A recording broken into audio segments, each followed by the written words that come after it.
Welcome back to episode 6 of Creator Conversations, where I get the chance to interview and just have a conversation with some of the most influential creators here in this personal finance and credit card niche we find ourselves in. On our last episode, I had the pleasure of talking with Ben Hedges, aka the Credit Shifu, not just about his love for the credit card game and what kind of setups he would build based on how many cards he could have and things like that, but also about his start into the YouTube world and how he became so successful as a name that we all know very well. And in this episode, I was fortunate enough to get to talk to one of the creators I've been a big fan of for quite a long time, that being Daniel Braun. In this conversation, we talk about Chase versus Amex, what's in Daniel Braun's wallet right now, as well as some broader YouTube strategy for those that are just getting started and for those that have been in the YouTube game for a while. Daniel's experience both in the credit card game as well as in building a successful YouTube channel very quickly was something that I benefited a lot from getting to hear myself, and I hope y'all enjoy the conversation as well. So without further ado, I'd love to welcome in Daniel Braun into our conversation here today. Daniel, how's it going? It's going pretty good. Thanks for having me down here in Austin, Texas. First time, I guess, filming on location. Yeah, this is exciting. It's definitely a little bit different than the virtual room, but I like it a lot more. Yeah, no, I'm really excited. This is my first time in Texas, first time in Austin. So first time meeting you in person after our many calls and many comment section conversations. So this is going to be good. I'm looking forward to it. Yep, same here. I know we can talk for a long time, so hopefully we'll keep it somewhat, watchable at this point, because I know we've talked for we're having like an hour-long conversation before this even started. So well, hopefully it goes well, but I think it will. Should be a good time. But I think the most natural place to start is going to be letting you talk a little bit about why you are here, where you're at, why you started a YouTube channel, just how you got to where you are today. I think it'd be interesting. Yeah, so I guess my YouTube channel is now just over 2 years old. So I started it in January of 2021. I was kind of doing the whole full-time job, YouTube channel, side hustle at the same time, all throughout 2021, and then ended up quitting my job December 2021. And so all of last year was doing this full time, still doing this full time, still growing it, but really happy with where it's gone. I guess we can kind of get into how it all started. Yeah. No, I think it's really interesting. I know that your full-time job was in the finance industry before, right? Yeah. So it was, I kind of graduated college in 2018, went to Penn State, graduated with a finance degree, and then, 3 weeks after graduation, went right to working for an insurance company as an underwriter in a specialty line of insurance. So we kind of worked with construction companies. It was a lot of I guess you could say it was kind of credit related, where it was we were looking at the credit worthiness of these construction companies, analyzing their financial statements, and we were kind of working with them to make sure we could essentially kind of back their construction projects. And so that was super interesting. It was really kind of entrepreneurial in a way, just in getting to talk to the owners of these construction companies. A lot of them had kind of built up these firms over the course of 20 or 30 years. So it was kind of cool getting to see them as entrepreneurs build these companies that nobody would ever hear of, but they're doing millions of dollars in sales, building really cool public projects and things like that. So I thought that was super interesting. At the same time, I kind of knew it wasn't what I wanted to do long term. So I kind of did that for 2.5 years, was looking at other jobs out there, and then took a job as a pricing analyst for a healthcare company. So I guess it was kind of wasn't what I expected it to be, but I started that job in early 2021, right around the same time I started the YouTube channel. So I was kind of doing those two things side by side for just about a year, maybe 10 or 11 months. And as the YouTube channel kind of grew, I guess I kind of did the YouTube channel without any income for the first 6 or 7 months. But eventually, halfway through, maybe late summer 2021, I started to make, a couple $100 here or there. And then I saw it continue to grow. The subscribers continue to grow, the views. So late 2021, where I really saw myself getting just in a bad headspace with the company that I was at. We'll put it that way. I wasn't happy with it. It was taking away a lot of my energy to do what I wanted to do, and not just the YouTube channel, but also my life. And I still wanted to grow the YouTube channel. So I kind of knew that I wanted to if we kind of backtrack, I've been saving up a lot of money, just knowing that I wanted to have my own business one day. That if the opportunity ever presented itself, that I could take the leap of faith and, have some cash savings to fall back on if cash flow was a little short. So I decided to leave the job in 2021 to go full time on the YouTube channel, knowing I could always try to just find another job if I needed to. But, it kept growing. And so I just kind of went with it. And, now it's kind of where it is today, hopefully approaching 100,000 subscribers, hopefully by maybe June or July. another couple months from now. So we'll see where it goes. But that's, I guess, kind of a quick little rundown of how we got here. No, it's crazy. I think everybody in this space will, realize how fast you've grown compared to a lot of people. Like I've seen some big personal finance channels grow really quickly as well. Like Joshua Mayo, somebody we've talked about before. He's had insane growth, but within like the credit card niche, I don't think that there's been a faster channel that, that's growing as fast as you. Maybe I'm wrong. I wasn't there whenever like Ben Hedges and Ask Sevi got started, but I think that your channel's shown a lot of success that got a lot of people like myself fired up to actually start their own channel as well. I guess backtracking a little bit as well, what got you like started in a credit card related YouTube channel or just like finance? Like I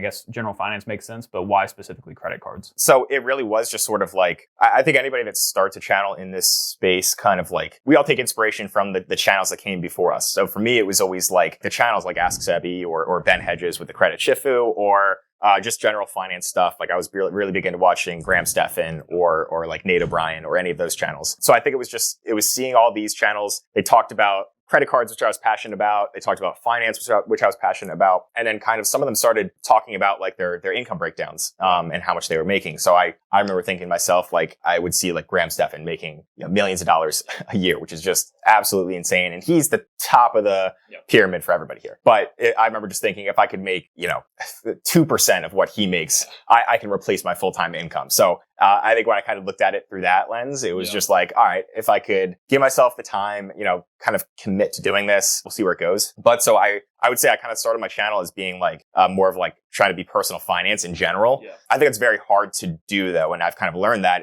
I learned it pretty quickly that like you need to kind of like focus on one specific niche early on. And then like you can always grow and expand later. And there's other channels out there that talk about this. So I remember, like my first ever video was like, and I took it down because it was unwatchable at this point. But like it was like 5 personal finance lessons from a 25-year-old or something like that. And it was just, it was fine, but it was I'm kind of awkward on camera. Yeah. I was, no script, just kind of like talking off the top of my head. And, nobody knew who I was. So like what kind of credibility did I have? So I think then my 3rd or 4th video was unboxing the Amex Platinum card. Again, because I was big into credit cards. So that video eventually just got like 1,000 views and then another 1,000 views. And that was way different. So I was like, okay, there's something there. And it started ranking in search. I could see that I was getting views from YouTube search. So that was a clue that was like something good to kind of like focus in on. So I was like, all right, let me kind of talk about what I'm doing with credit cards. Yeah, I think I kind of just kept going with that. I realized that it was very, like I said, search heavy traffic. So it was a good way to find an audience that way. A lot of the times, if you're going to rely just on YouTube recommendations from the start, it's tough to like find that audience because nobody knows who you are. But if you can rank in search with a good thumbnail, a good title, and obviously a good, good value in your video that people get information from, then it's, you can kind of like, kickstart your channel a little bit from there and build momentum. So that was what I did. Just focus on the credit cards. Every now and then would try to expand. And that's what I'm still doing is trying to like expand to other general finance stuff. But also like, I'm not going to ever talk about like 5 stocks to buy in 2023 or something like that. It's just going to always be like, okay, like I'm trying to find related topics. And honestly, like we both have very similar audiences. Right. So anybody watching this, if you have any topics you want to see me talk about, feel free to let us know down below. But like, I try to see, okay, what are people credit cards. Like, what are people trying to get from that? All right, you're trying to build your credit score so you can save money on interest. All right, maybe you're interested in saving money. Maybe you're interested in budgeting because you're trying to, optimize your wallet spending. You probably don't want to overspend. So budgeting could be a similar topic. And I had a couple videos on budgeting that did decently well. So I think I'm trying to find like similar topics, maybe a little bit of like lifestyle, building in like what I spend in a week, that kind of a thing. Just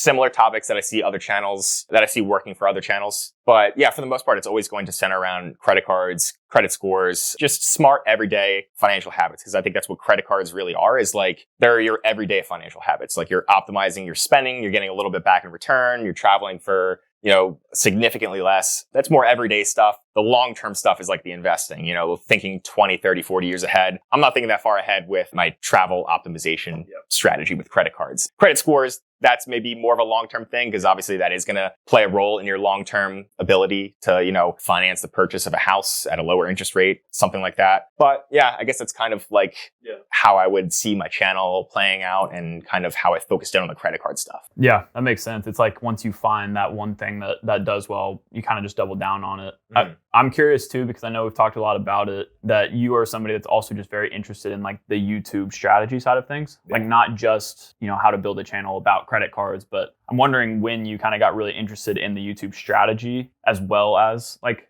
while you were building your YouTube channel and like when you got into the credit cards? Because a lot of people might not ever like make that switch to just let me niche down really hard because I think it's too niche.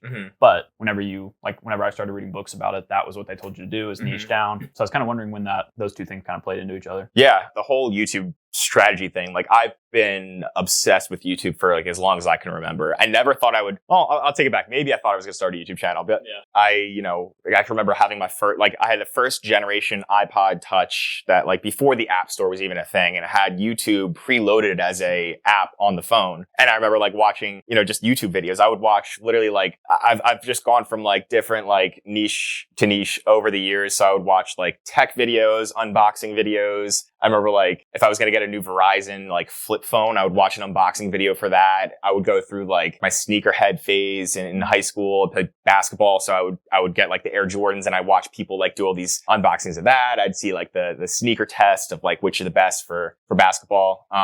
That kind of a thing. Fitness was another big thing. I would watch like all these channels and kind of learn about nutrition and lifting and all that. So I've just like kind of grown up on YouTube, but like I think I've also noticed that like me and you were a couple years off of an age, but we kind of grew up like, I think kids nowadays are like really growing up with YouTube. Like you hear like people say the number one thing that kids want to be when they grow up is a YouTuber, which is so cool to see. But like that was never a thing. That wasn't like, nobody knew that was a possibility when I was growing up. So yeah, I guess I kind of just really was interested in YouTube for years and years and years. So once I wanted to start a YouTube channel, I was already like into it and kind of knew what to look for. I knew like what videos interested me and what made me click on a video. So I kind of just went from there, would read all these books, all the, listen to all the podcasts, look at all the YouTube help channels, and just look at what other people were doing over the years too. I kind of mentioned before, I tried to take one stab at YouTube with a sneakerhead channel in 2014, like senior in high school. I made one video of like a basketball sneaker and that was it. I remember reaching out to like brands and being like, hey, will you send me shoes to like review? And they're like, oh, we don't do that. They do, they just don't do it for a channel with one video. So yeah, so that was kind of funny, but I kind of like, so I think I always had an interest in starting a YouTube channel. I never showed my face in that video. It was just like me like wearing the shoes on feet and like showing them on camera. But yeah, so that was kind of like, yeah, obviously always been interested in YouTube. So now I'm just super interested in trying to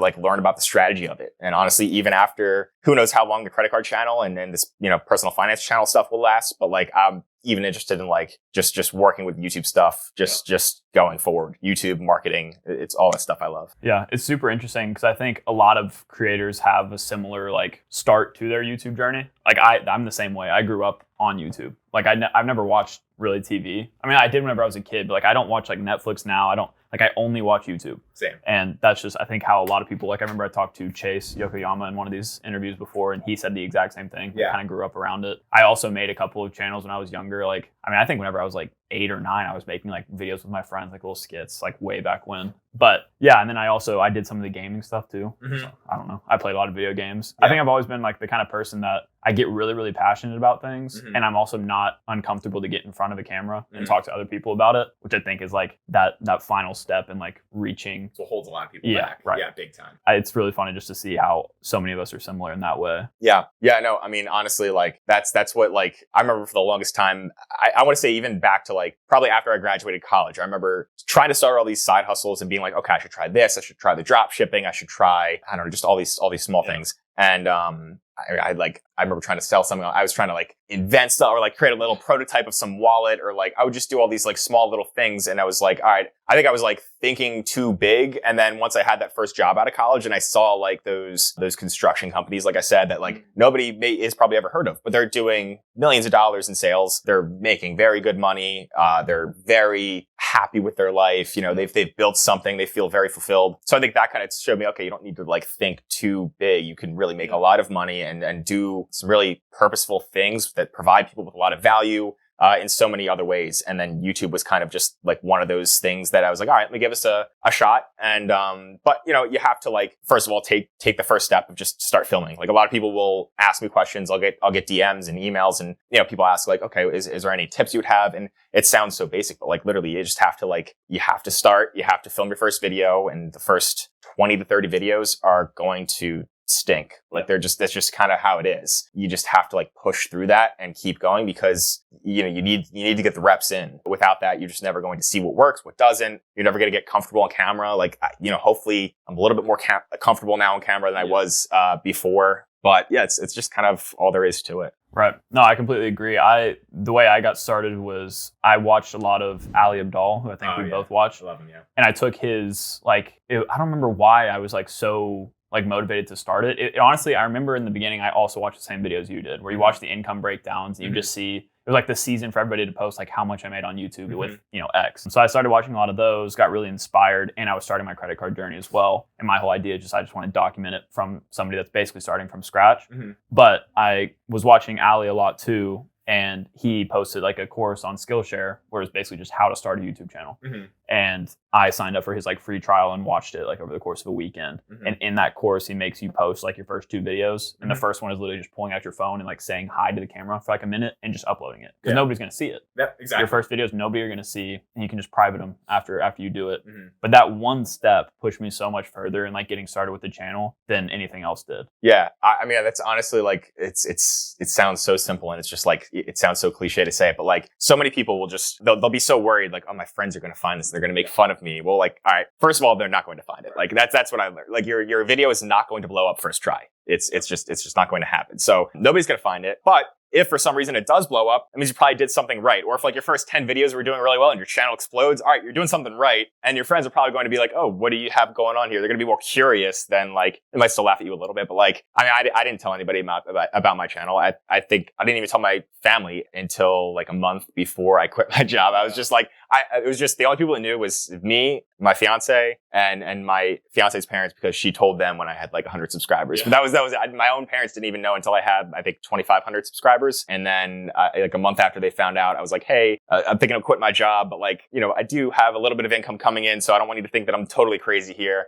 Once they saw that I had that, then they were like, oh yeah, you should totally go for it. And they were fully supportive. That's awesome. That's a big key in like taking that final step to going full time, which is something I don't know if I've even talked about on the channel, but that's something that I did recently. And a big part thanks to just your journey in general. I think that gave me a lot of motivation. And I went through the same thing of like saving money for a while and like not being like super fulfilled in my job. So wanting to transition to something else. And it's working to a degree, and I really love it. So I think that is really big though, having that support group around you, because a lot of people don't have that. So yeah, absolutely. 100%. It's super lucky that I have the people behind me, because you need, whether they fully believe in you or whether they just, I think no matter what, when they support you in what you do in anything you do in life, it just helps you to feel more confident in whatever you're doing. So whether they truly believe it, whether they're just but like it helps so much. Yeah. I guess one other question on the YouTube topic, I kind of mentioned how like I was watching Ali's videos. It sounds like you did too. But more specifically, whenever it comes to the credit card space, did you have somebody that you kind of modeled your content after? Because I think, like I said earlier, you're creating a new path that I don't think anybody's really gone on before. Like you're growing really fast. You're doing things that other channels haven't in our niche. So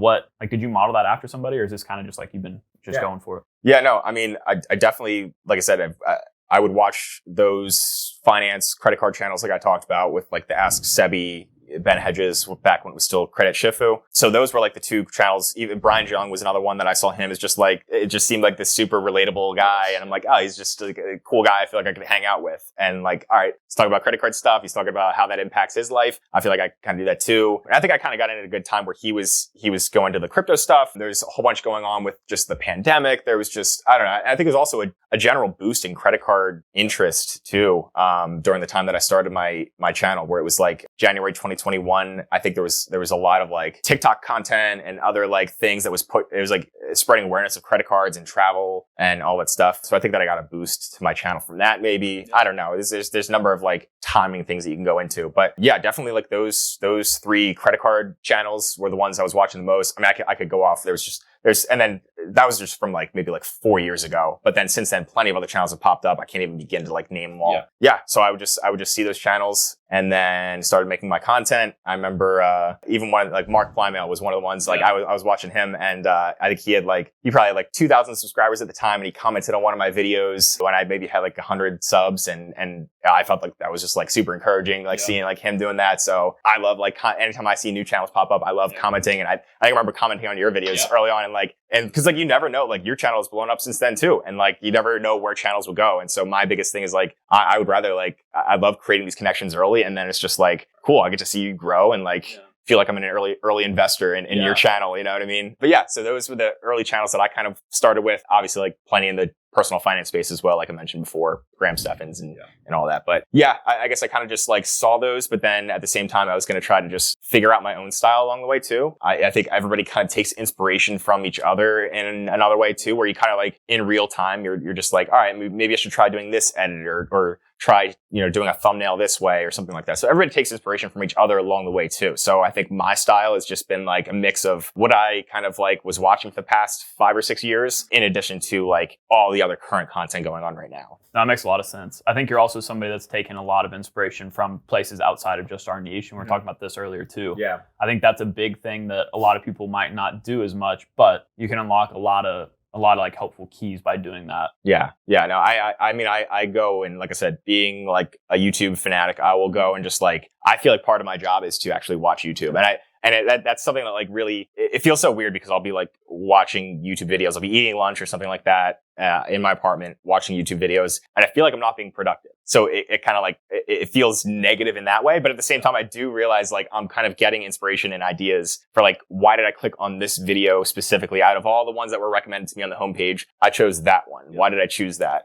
Even if it's in like, I'll click on just some random videos that are like completely about a different topic that I didn't even care about, but I'm like, they framed it in such a way that I'm like, oh, why? There's a video, it was like, why does X% of the population only live here? And I was like, oh, that's interesting. Why? And so it's like, all right, can I take that? And then like, how can I spin that to topics that I talk about? And so there's, a lot of people get inspiration from like channels within their niche. And it's like, you kind of like see, oh, somebody did a video about the 8 best credit cards at 2023. Let me do one too. And that's a general one. But like, people will take that inspiration, and that's good. That's one part of it. But I think taking it another step further is like putting your own spin on topics that are working in other, niches as well. And I've subscribed to like certain newsletters where I get like, thumbnail idea things and it's just all this stuff put together. But I love it. So it's, it doesn't ever seem like I'm working just because I'm watching YouTube. Yeah, it's interesting. Like now that I've been doing it for a couple of weeks, it's like you're kind of always working in a way. Mm-hmm. Like especially if you are somebody that you get your entertainment from YouTube as well, you're always working.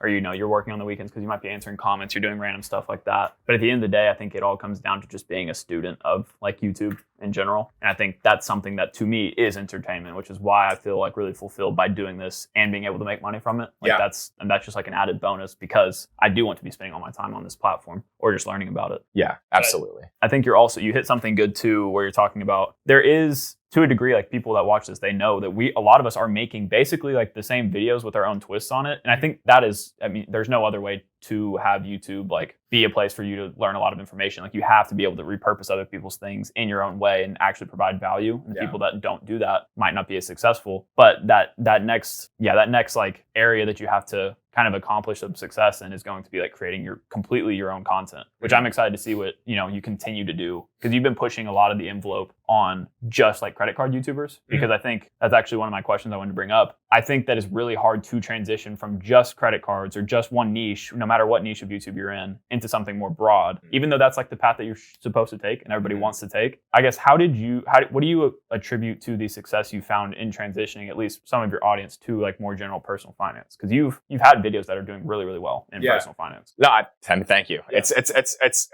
I mean, for me, like whether it's going to be like credit card stuff or general personal finance stuff, saving money, budgeting, whatever, I think it all really comes down to like building the audience and like responding to comments. It's responding to DMs. And I do get backed up on DMs. So I try to be on top of it, but sometimes I do have to just like, all right, I'm going to batch respond to certain things and like set aside time. But like, I'm genuinely trying to respond to them. I'm not like outsourcing this to some assistant that can then respond. And people do that when you get to a certain size, possibly. But like, I'm trying to respond. I'm trying to provide value. I'm trying to like connect with people. Yep. And it's trying to become personal. I'm trying to get it as personal as possible. And so I really feel that when I see people commenting, or I see people like, they'll comment about something that I mentioned in a video like 6 months ago. And it'll be like, oh yeah, you like followed up on something you mentioned back then. I'm like, oh, that's so cool. Like they actually remembered that. And like, sometimes it's lost on me that like, I'll say something in a video, or I'll mention something about like Philadelphia, or I'll reference Wawa or the Philadelphia Eagles or something like that. And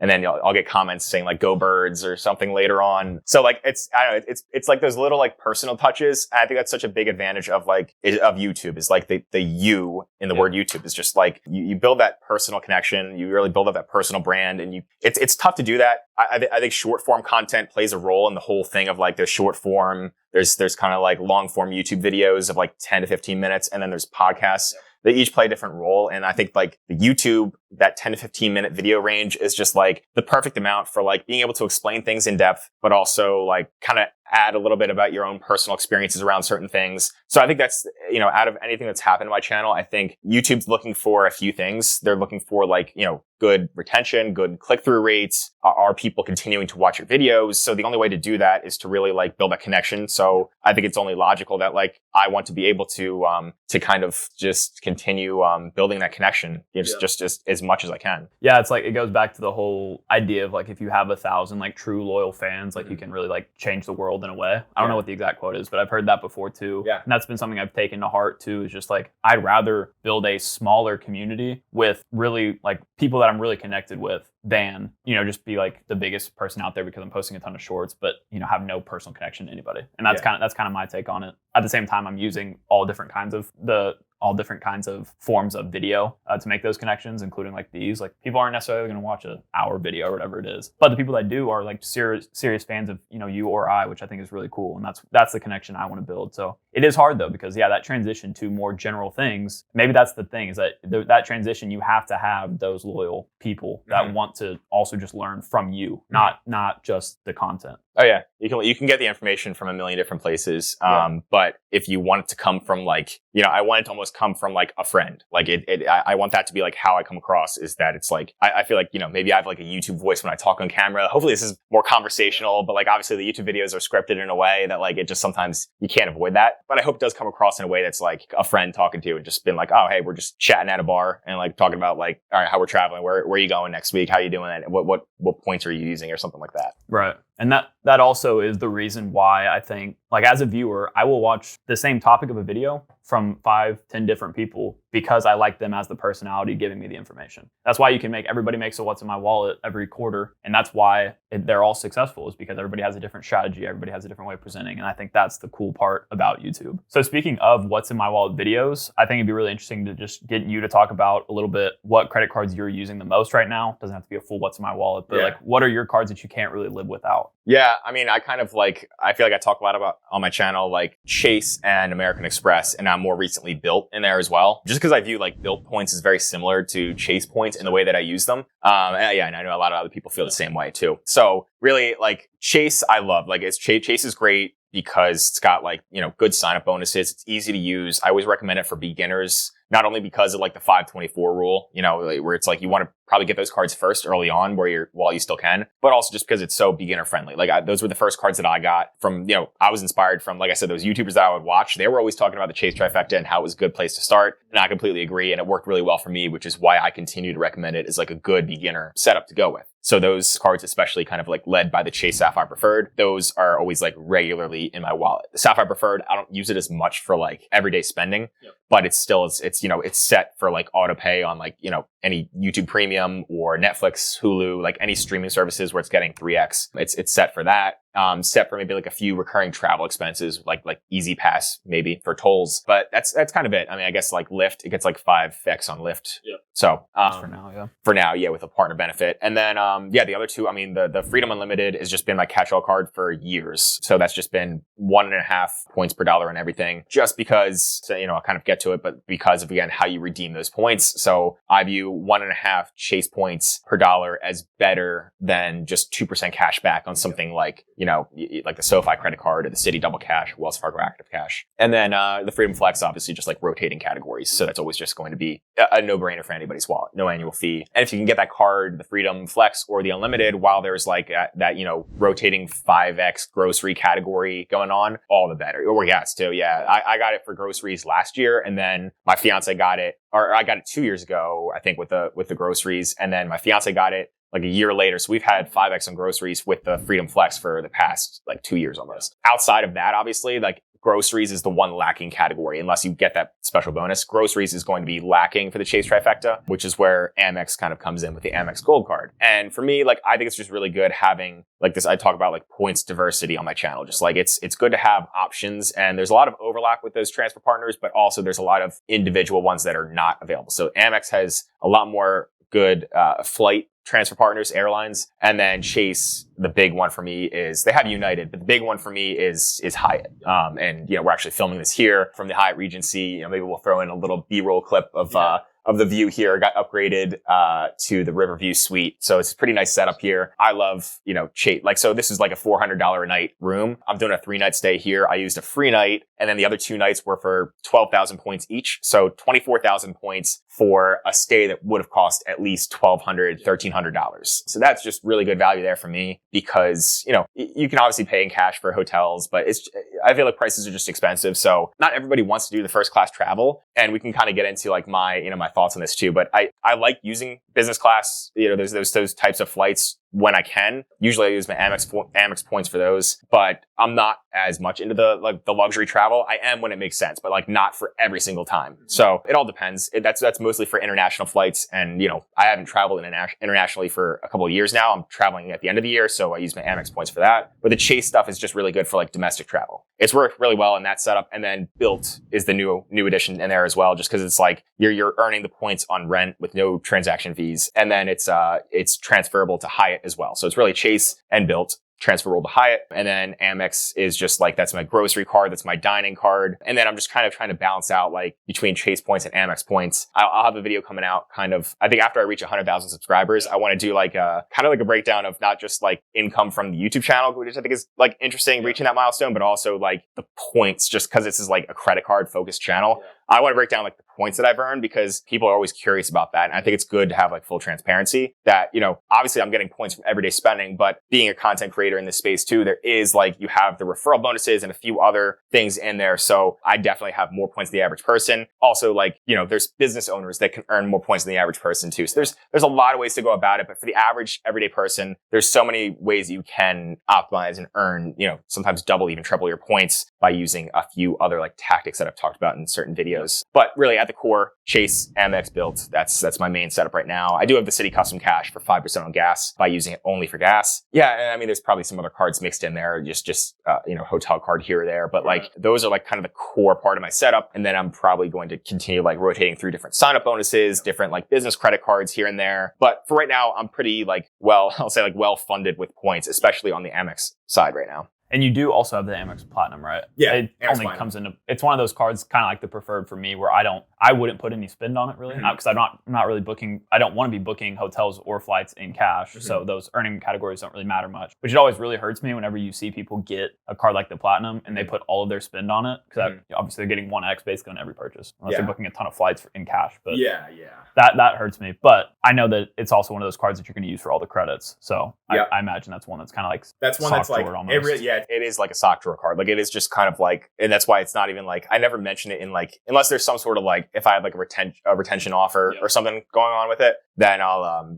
it'll be in my wallet to reach a minimum spend. But it's really just like, it's almost an afterthought, because it's there. I know what credits I use. I know what I value those credits at. So like, I'm going to use the Uber, like I already used the Uber credits easily. I already used the digital entertainment credit with Audible, just all those things. I've already used up the airline credit for the year, just with a few things. Yeah. So that's kind of a card that just like the value makes sense for me. So I don't worry about the high annual fee, because it's stuff I was going to spend money on anyway. So the $700 annual fee, it intimidates a lot of people, and for good reason, because it doesn't fit a lot of people's spending habits. And it's good that people are aware of that. And I like to see that people do comment. And I always like, anytime I make a video about the Amex Gold or the Amex Platinum, it's always very like polarizing, especially the Amex Platinum, just because people like, they see the high price tag and that scares people away initially. Like I said, for good reason, because it doesn't always work for everybody. But for me, it works. So that just becomes an afterthought. I go to the lounge, grab a drink before my flight, and then that's kind of it. But yeah, that's in the mix as well. Gotcha. Yeah, I think it all comes down at the end of the day to like, what cards can you get natural positive value from?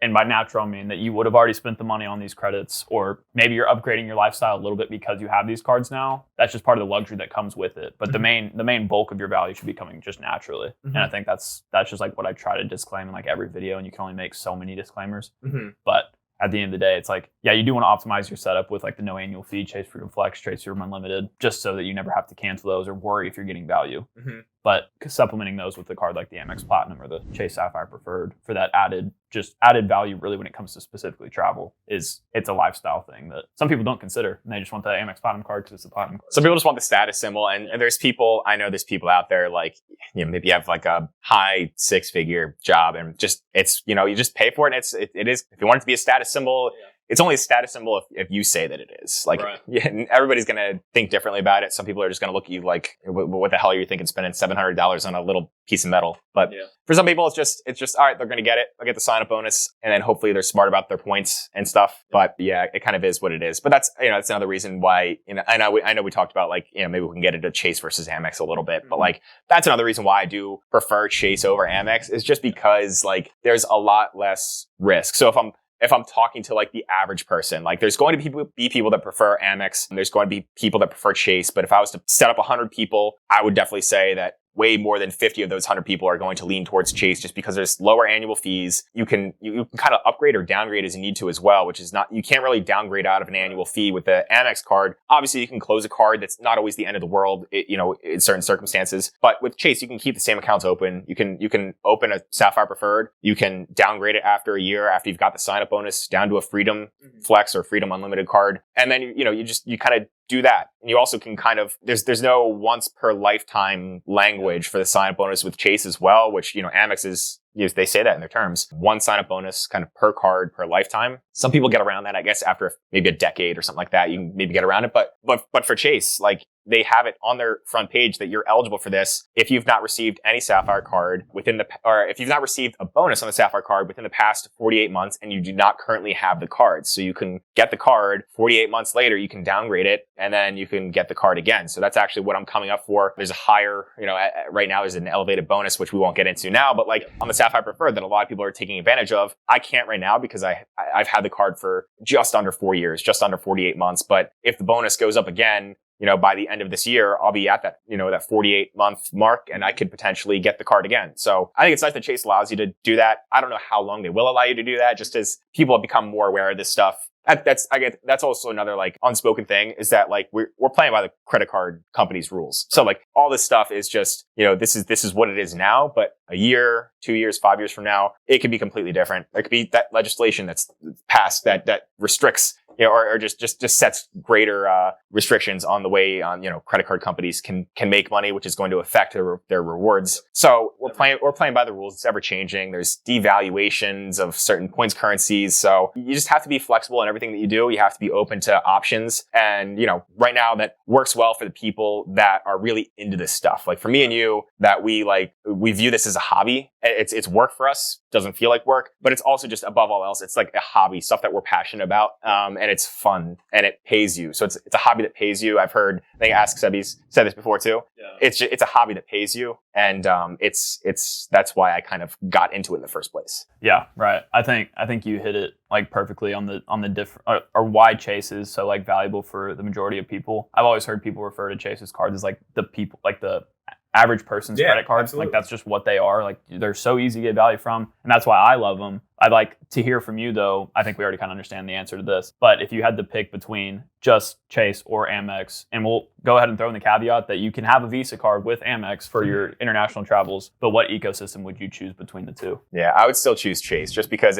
I think it's just going to always get you more value. Like there's times where like with the Amex Gold card, even like if I was, depending on the situation I'm in, like I might be more prone to use the credits on the Amex Gold card. Some people, it's easier to use those. In the past, it was easier for me to use them, but actually I found myself now, I use like I said, the Uber credit very easily. I actually don't use the dining credit as much as I used to. So for me, like there's still ways that I get value from the Gold card. Obviously making content about it, like, but if I wasn't making content, if I wasn't getting referrals, I'll be honest, like I might consider downgrading the Gold card or getting rid of the Gold card. Yeah. I probably still will keep, obviously I'm still going to keep it right now, but like for me, like I'm going to have probably close to like $100 effective annual fee. If the annual fee is $250, I'm getting $120 in value from the Uber credit easily.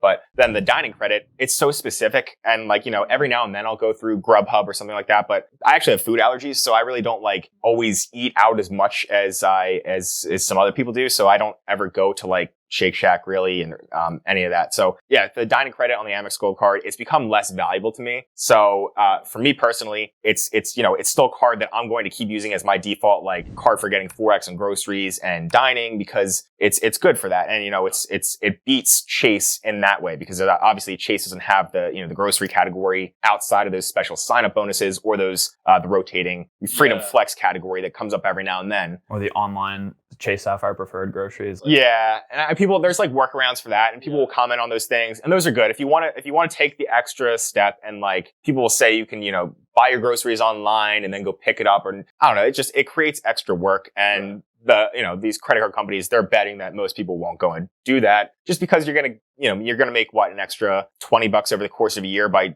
doing all that extra. It's just not worth it to me. I'd rather just swipe my card and that's the end of it. Yeah, I would probably go with Chase over Amex. I still see a ton of value in Amex, especially with the Amex Platinum card. If you're a big traveler, obviously that's getting you a ton of benefits. And then the Amex Gold Card makes a lot of sense, I think, especially in an urban city environment where you're going to be Ubering around a lot. You probably are more likely to get food delivery. Like while I'm here in Austin, every day I've kind of looked through and I've considered ordering up. So I probably will use that Grubhub credit right now while I'm on this trip when I'm traveling. But for an average, person that's just out in the, maybe out in the suburbs or out in, farm country, definitely not going to get good value from the, those types of credits as much. Yeah, that's exactly right. I think the Amex cards are definitely more targeted as like toward like a person that wants that luxury experience, or just like for whatever reason, like they try to market all their stuff as like the higher end of things. And that's why I think that, while Chase gets a lot of flack, and this is actually a question I wanted to ask you about, Chase gets a lot of flack because they have either overlapping categories between the cards, or they're like 1.5% back on everything else rather than like 2% if you got like the Blue Business Plus, for example. I still think that they're just the easiest to recommend to people. So it's not just that like, if you ask 100 people, more than 50 would go with Chase. They might do that just because they know Chase better than Amex. But I think it's also just like from a content creation perspective, Chase's credit cards are the easiest for me to justify and be like, no matter what, they're not going to be disappointed with these cards. Yep, that's the thing. And it's like you're always going to like there's many less downsides to the Chase ecosystem than there is the Amex ecosystem. But that being said, like I want to make it clear, like everybody is going to have a different preference. Everybody has a different situation. So what works for me, what works for Spencer, is not going to be the same that works for any of you watching this. So like, don't hate in the comment section. And also that's another thing, like when we're creating content about this stuff, like we're trying to reach like a broad audience of people. So we want to give stuff that like, I'm never going to be like outright, this is the best credit card. You need this. You have to get this. This card stinks. Stay away from it 100%. It's like, no, well, okay, let's hear about your situation. Like, do you like to travel? Do you like to just stay at home? Do you prefer cash back? Do you like, because obviously like someone like me, I would probably hate on cashback cards, but I don't fault anybody for like not traveling. Some people are just, maybe you're raising kids and you're at home and you just prefer, okay, simple cashback, want to get 4 or 5% on as many categories as possible. Let's optimize for that. Then that's cool. Like that's just easy. Stay with no annual fees. Do whatever you want. Like, so everybody has their own preferences. So, but if I was to like, just like I said, line up 100 people and just say, okay, let's split it down. Who am I going to like above 50%? Who am I going to recommend the most? I'm going to recommend Chase probably. Just it's easy, risk-free with the bonuses. You can rotate all those things that I said. There's a lot of flexibility with the Chase setup. But Amex, I think Amex does have the higher like cent per point. When you look at like transfer partners, that's where people are always redeeming for these really cool first-class luxury flights. So if that's what you want, then find ways to optimize for Amex points. There's a lot of ways to earn Amex points. And I think it's really great for those types of like 10 cent per point, 15 cent per point things where you can sometimes find that. But not everybody wants that. So it's whatever you want. Yeah, it's a very much like an it depends answer. But I'm on the same boat as you. Like I've always been a fan of Chase. I actually started with them. I never got any cards before I got Chase cards because I started with the Chase Freedom Student. So then I just eventually product changed that to the OG Chase Freedom, which is nice because I still have a slot for my Flex if I wanted to get the bonus on it. Yeah. But then got the Unlimited and Sapphire Preferred. So like I got the trifecta first and it's always treated me well. Now I'm seeing the side of things where, I can get more value by getting more cards, especially like when it comes to the luxury travel. Like I don't necessarily want the Chase Sapphire Reserve. I think the Preferred's an awesome card. I could see myself getting the Reserve one day. And that's actually a card that I think is very controversial because of the point that you just made of people have different, goals whenever even they're just traveling. And I think the Chase Sapphire Reserve, in my opinion, is like undoubtedly the best like economy economy domestic traveling card that there is if you're going to do, multiple trips a year. But then if you want like actual luxury experiences, I would go with like the Amex Platinum or maybe even like the Venture X. There's an argument for these days, or the Hilton Aspire. But it all comes down to like what your goals are. And I think I'm also like the same way, where I'm very, very hesitant to say like, well, first of all, maybe our titles do say something like these are the best, 5 credit cards of 2023. But once you get into the video, you see that I don't think either of us, or most people are not going to make a very big declaration like this is the one card you need. It's a limitation of YouTube, unfortunately. Like if you title a video saying the Chase Sapphire Preferred might be one of the best credit cards if you like to travel, and like you just can't. You're limited to I think 75 characters or something. I don't know what the limit is. Maybe it's longer than that, but you want to keep it short and sweet. Like I try to keep my titles up to like, usually no more than 50 characters. So it's just like short and sweet to the point. But there's so much variability in the whole. I mean, it goes with anything in personal finance, to always like any YouTube titles you see, just like take it, don't take it at face value. Just realize there's always going to be, more details they have to go into. Yeah. I think on the same topic of just credit cards in general, do you have any like sleeper credit card that you might have added or have thought about adding that you didn't realize how much value they could give you? Yeah. I mean, I think over the past maybe 6 months, well, obviously like the Bilt MasterCard's been one that like, a lot of people have talked about. I think a lot of people hate on the Bilt MasterCard too. And for good reason. There was, obviously they had like a lot of unauthorized charges. I will say, funny enough, my fiance called me this morning. She's had so many, like, she hasn't had her identity stolen or anything like that, but she's had so many fraud charges pop up she had it on her, like a couple of Chase cards, a Wells Fargo card, and then I had it on my Bilt card. So like, I think there's a lot of like, actually like a lot of unauthorized, like brute force attacks going on from like scammers trying to just guess credit card combinations and just put purchases through. So I think, the good news is like there's always the zero liability protection of credit cards. So like you just call up your issuer, get that charge off. But so anyway, I think I was kind of going off on a tangent there. But like Bilt MasterCard, that was what a lot of people like hated on at first, was like there was the whole unauthorized charge thing. I made a video and kind of like went into detail about that and my experience with it. I still really do like Bilt, but if you don't like them, just wait it out. You don't have to get the card, but yeah, for me, I like that card, but it's maybe not as much of a sleeper anymore because I think a lot of people made videos about it. For me, and now you're seeing more people make videos about this setup, is the Capital One Duo kind of thing with the Venture X and then the Savor One, which I guess I realized kind of like last year, the fact that you could transfer your, cash back from the Savor One over to Venture miles. Yeah. And then you can, redeem those using Capital One's transfer partners. Yeah. So I think that kind of 2-card setup is working really well for a lot of people. And it's kind of like a underrated setup that obviously there's the annual fee on the Venture X, which you can easily justify for a lot of people with the credits on that card. But then no annual fee on the Savor One. Like the Savor One's a great card just as a standalone card. That's one that I'm probably having my brother get because it's getting 10% on Uber right now through I think like 2024. And he's living in a city, so he's just able to like Uber around places, get 10% back. Uber Eats, and then it's got 3% on like all these different categories too. So it's just you're covering a lot of categories on the Savor One card with like 3% on dining and groceries, entertainment and streaming, I believe. Those categories, and then the Venture X is just a card where it's like the catch-all 2x on everything. So you're covering a lot of things there, and you're able to get a lot of value if you want a simple 2-card setup, but you also like to travel. Like that's an underrated setup that I think people are starting to kind of like figure out. So I definitely need to make a video on that soon too. Yeah, right. I think I also, just to go back before I come back to this topic, when it comes to the Bilt card, I think that a lot of people on YouTube, like in the comment section, think that all of these videos are sponsored whenever people make videos about Bilt. And I don't think you've ever I don't know anybody that's been sponsored by Bilt to post a video. So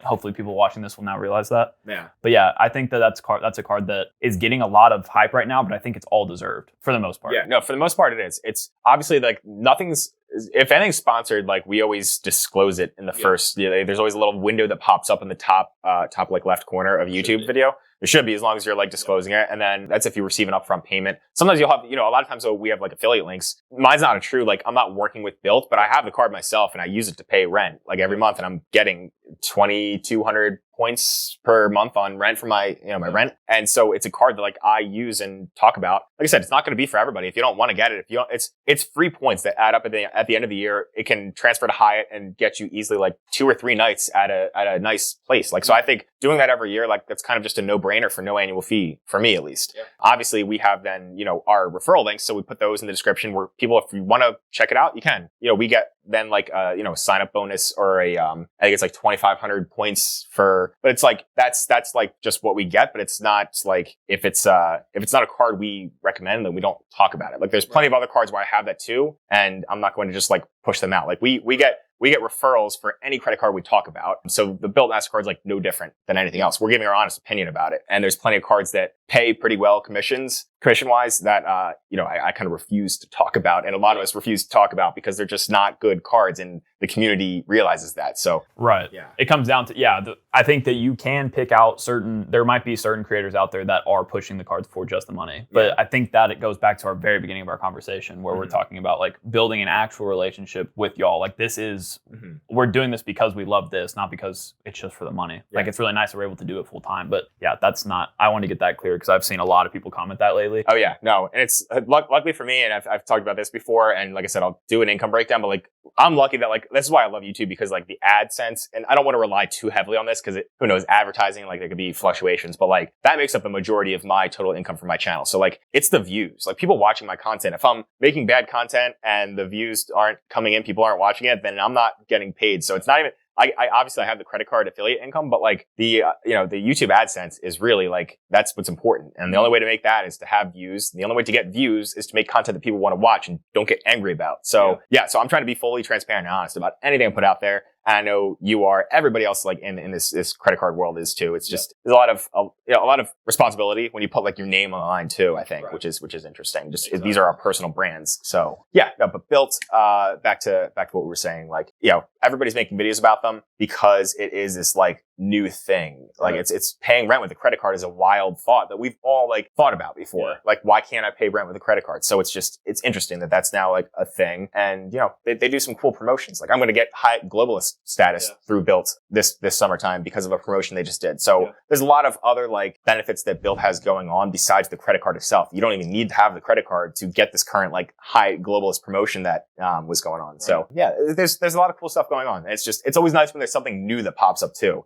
I think that's why people talked about it, because you can only talk about the Chase Sapphire Preferred, the Amex trifecta so much until like something changes. And so the Bilt thing was new. Exactly. Yeah. And it goes back to the thing for me. It's like, it does deserve that hype too. Like then they also just added like their own 5X on certain dining locations or something. Like they're adding just a ton of stuff, which is, and also not just to their card, like you said, they're adding it just to Bilt rewards in general, which I think is really cool. Yeah. But I think the Bilt one's obviously a great one. It maybe isn't underrated anymore, but at one point maybe it was. I think the Capital One Duo is really, really good. I love the Venture X. I've been making videos about it since I got it. I think, it's a great card.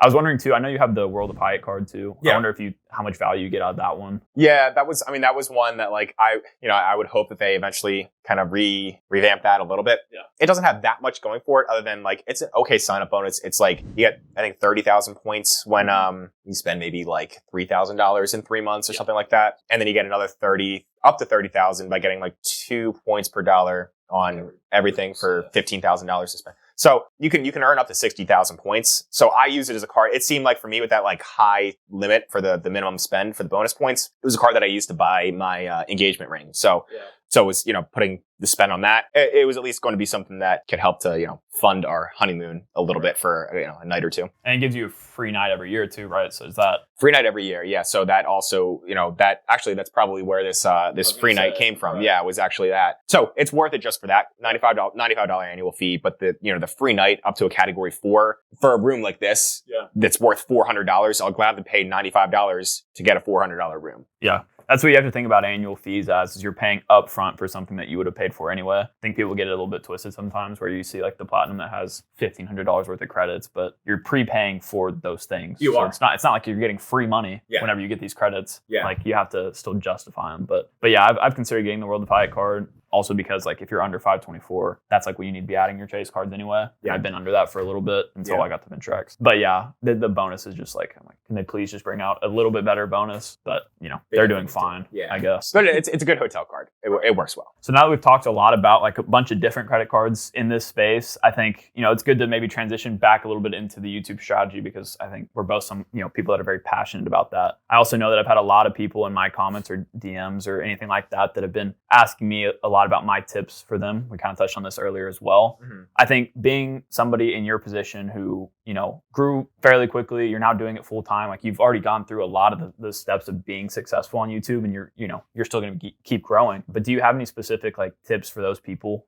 that are wanting to either start a channel or are just younger, like someone in my position, for example, that, you know, wants to keep growing? Yeah. So, I mean, obviously we talked about it, like just get started. You know, you're not going to ever be fully ready. You just have to do it. Just film that first video. It could be an introduction video, like you said, or it could just be whatever. Just go through. I think a popular one that a lot of people do is just what's in my wallet. Like it's just it's about credit cards. You can kind of talk about what you're doing. And then, you know, in 3 months, like you can kind of make that a thing for your first year, like doing and I still do that usually like every quarter or every 6 months, just do like a what's in my wallet update. That's a good like recurring thing. So start with a video like that. If you're in credit cards specifically, obviously, whatever kind of like niche you're in on YouTube though, just get started. For like this, you know, credit card niche, personal finance specifically, I think kind of like an underrated, maybe controversial topic or, you know, opinion that I have would be, don't monetize your videos for the first 6 months. Obviously, you know, you can't get into the YouTube ad program until you hit 1,000 subscribers, 4,000 hours of watch time. But, you know, a lot of people talk, there's ways to monetize before you hit that. There's affiliate links, there's, you know, your personal referral links, there's all that stuff. What I would actually say is don't monetize for the first, you know, until you get into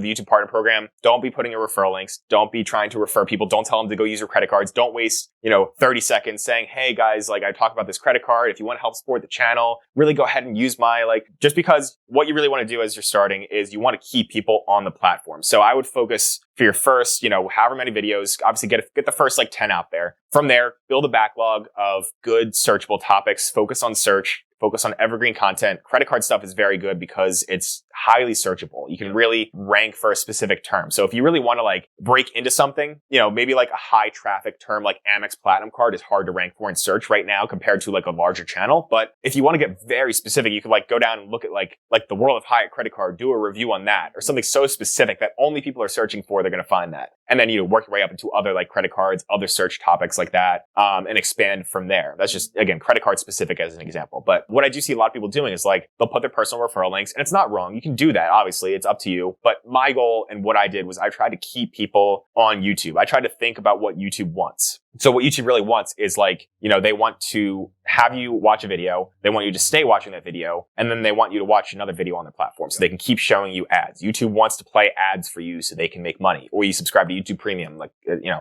but so you want to keep them on there. So as you build up this backlog, you want to kind of like, okay, you're talking about a video, and then at the very end of the video, you want to recommend the next one. And then you want to recommend another one. So you want to keep them in a loop of watching videos. It takes time. And that's where this whole compounding effect of YouTube growth kind of comes in, is like, it takes time to build up that backlog, and it takes time for that growth to slowly like become exponential. But it happens over time as you're consistent. And then everybody says, you know, get 1% better with each one. I know you've really like subscribed to that kind of mindset of getting 1% better each time. And it shows. Like as you do that, you learn so much about yourself and how the videos work. But yeah, I would say try to stay away from monetizing it too much. I didn't make a single dollar for the first 6 or 7 months. Yeah. And aside from the fact that you're keeping people on YouTube, it's also like you're kind of committing to yourself and, okay, this is going to be something that I'm committing to for 6 months, which a lot of people won't do. Like a lot of people will give up when the views don't come in. And maybe I lucked out. Maybe you lucked out. We got views on certain videos, but not everybody gets that. You might need to learn. I know so many channels that it took a year or maybe 2 years to get off the ground. Sometimes it is a timing thing. Sometimes you might be too early on a topic or too late on a topic where there's too much traffic. Like there could have been a number of timing different issues. So just find what works, and then also double down on camera presence. Like you kind of have to almost exaggerate yourself on camera a little bit, because I remember like recording my first few YouTube videos, and you know, you don't realize how like monotone you sound in your voice for the first one. You're just like, you watch yourself on camera and you're like, you're not even smiling. You're just like, it just looks robotic. And it takes time to develop the mindset of like, okay, I got to go a little over the top. I got to do the hand gestures and, you know, smile a little bit and just kind of like, I don't know. So I think I've tried to like develop my camera presence and see what other so I'll look at like just other channels and see how they act on camera. And then just, you kind of like do all those things. You watch the YouTube help channels, but you know, above all else, you have to commit to it. So like you have to commit to doing 100 videos and doing this thing for 1 year. Like just whatever comes sooner. If nothing happens, if you really go ahead, if you really go into this hard and you try to get 1% better and you do improve on things and you improve your camera presence and all that stuff, and you commit to 100 videos, you put out 100 videos and you still don't see any progress. All right, maybe try to reset and then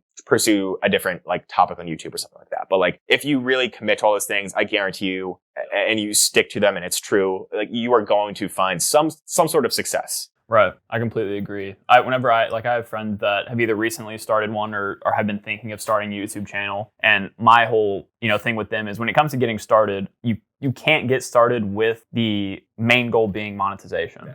I think that in the back of everybody's heads whenever you start on YouTube, because we've seen so many videos about how much people make, all that kind of stuff, you were going to have that in the back of your head that you want to make money from it. But my whole expectation from watching like YouTube strategy videos from accounts like Think Media was a big one I watched for a while. Yeah. vidIQ, they have good videos as well. But from watching those videos, I didn't expect to make any money or even like hit 1,000 subscribers until like a year in. Like that was my goal, was like by the end of the year, I'll start monetizing. Mm-hmm. And I was very fortunate, like you said, it might have been a timing thing that I hit that a lot earlier. And now like a year in, I'm at like 5,000, which is great. Like that's way more than I expected. But you can't, like my sole purpose in getting started on YouTube was not to make money. Like I wasn't planning on quitting my job whenever I started. Yeah. It was because I wanted to document my journey for people and I was just passionate about it. Yeah. Like I said earlier, I'm just comfortable being on camera and very passionate about something. So why not try to like, build some kind of following from it? But yeah, I think that's like the most important starting fact is like, yes, you can make a lot of money on YouTube, but don't start because of that, because you'll get burnt out really quick. Yeah. And honestly, like burnout is something that I think thinking long-term is just good in anything you do also. Like you have to this is a Philadelphia 76ers term, trust the process. Yeah.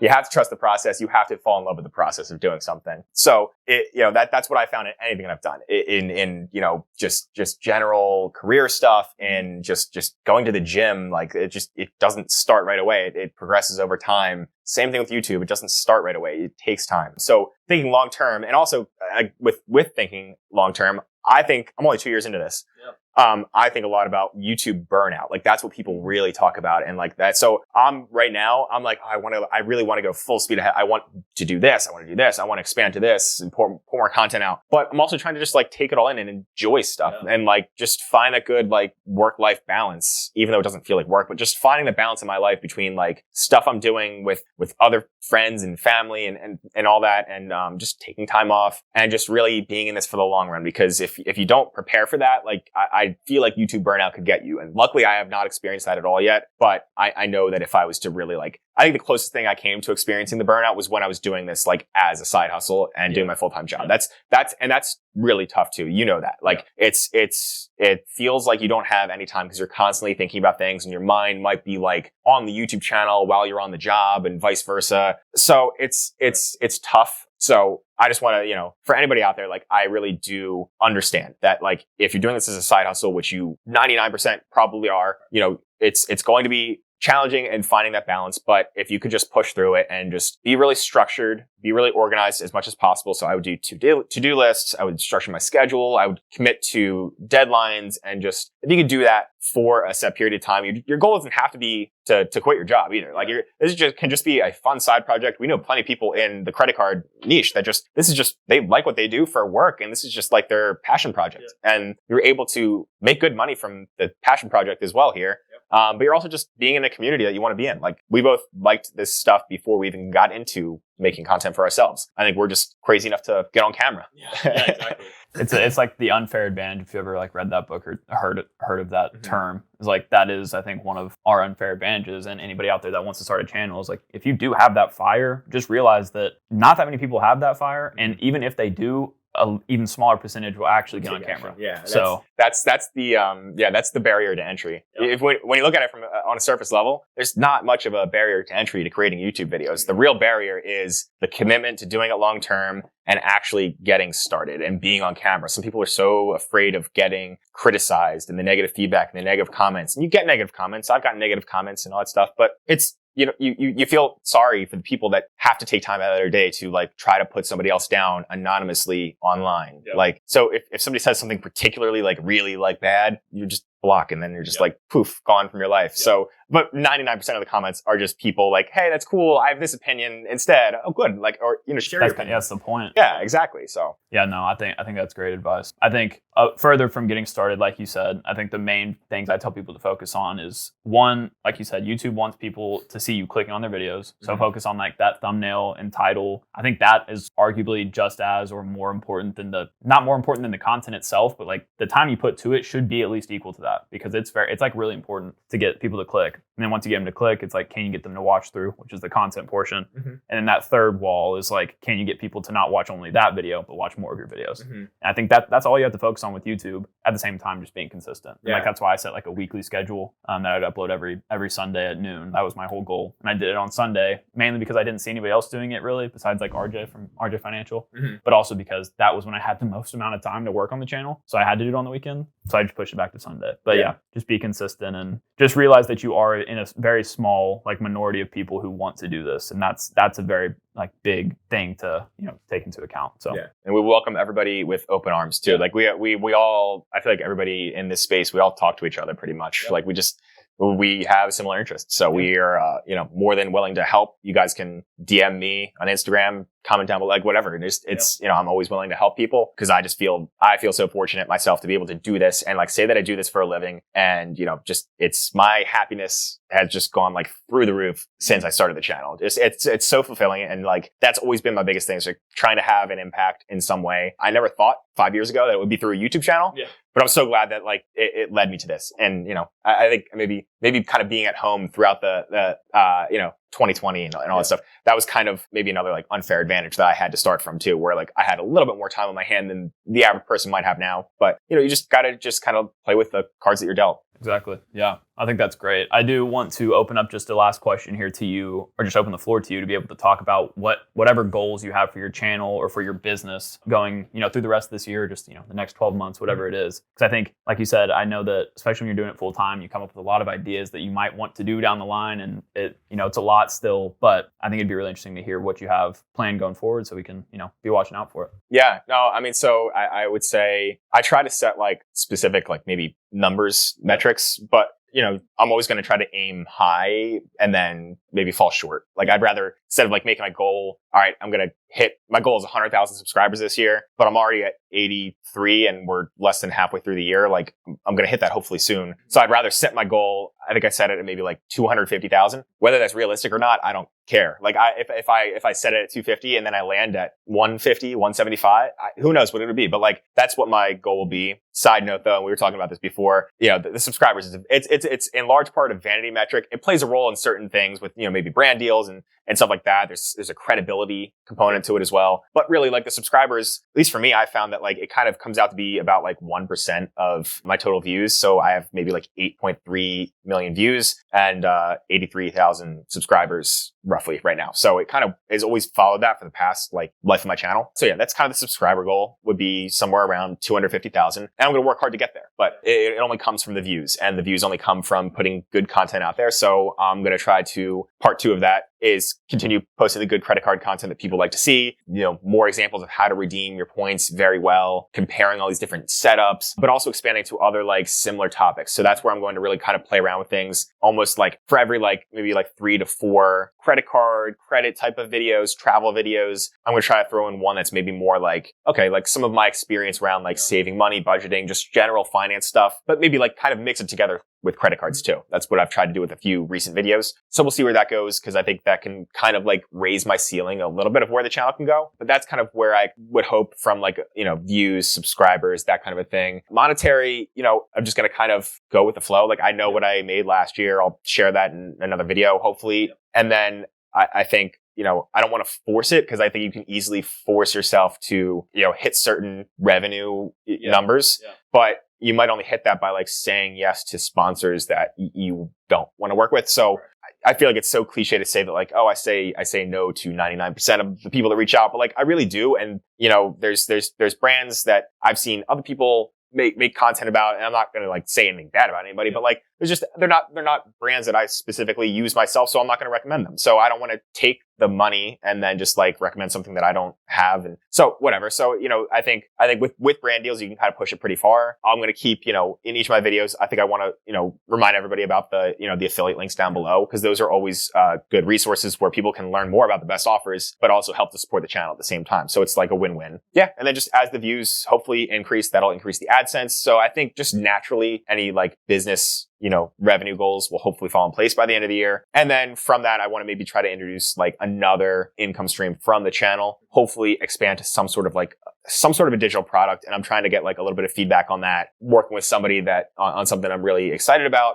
So we'll see, hopefully that comes out later this year, but there's, some things in the works, but the end goal is just to provide value and help people to do what I'm doing and travel with credit cards, get the most out of them, because it's fun. And, I love talking about it, and I want to reach as many people as possible. And yeah, we'll see where it goes from there. Maybe even open up like some sort of like YouTube type of consulting calls. I like I said, I love YouTube equally, if not more than credit cards. Like I love YouTube. So hopefully I can kind of like grow that side of stuff too, and see where that goes. Yeah, I think that's awesome. I'm excited for everything to come for your channel. Like I've said multiple times here, it's fun to be able to see your growth, because it gives inspiration for people like myself that like, oh, this is possible. And I think that at the same time, I think we're also, two people that don't necessarily have the aspirations of being like the biggest person on YouTube or like the biggest person in this space. It's just like, I want to do the same as you, reach as many people as I can, realistically, and just provide value and also be able to live off of it, which is like, that is the ultimate goal. Yeah. And I think it's awesome that we're able to do that right now. So, but at the end of the day, I'm really appreciative that you even wanted to talk. Obviously, if you get into YouTube consulting, this call's worth some money. So I appreciate your time.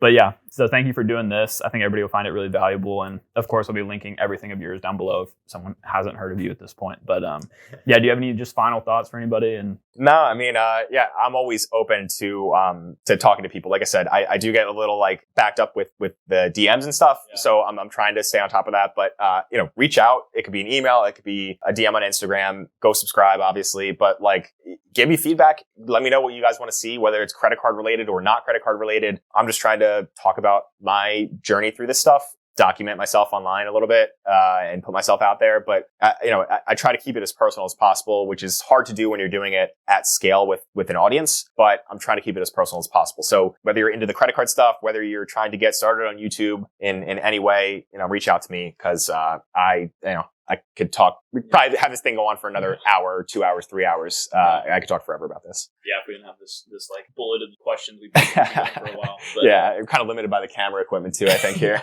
Yeah, it's getting a little dark. I think the lighting has probably changed since we started filming this, but we're doing the best that we can. It's all right. Y'all can live through it with us. But yeah, once again, thank you, Daniel. Everybody, go check out his stuff if you haven't already, and appreciate you. Awesome. Yeah, thank you. Thank you guys so much for watching to the end of the video. If you did make it here, assuming that you did enjoy this video, please go ahead and leave a like and consider subscribing to the channel. And because, of course, you seem to like this type of content a lot, be sure to go ahead and click into this Creator Conversations series next. That way you can see some of the conversations I've had with some other really great creators as well. And as always, Odin and I want to say just once again, thank you all so much for watching, and we'll catch you guys next time.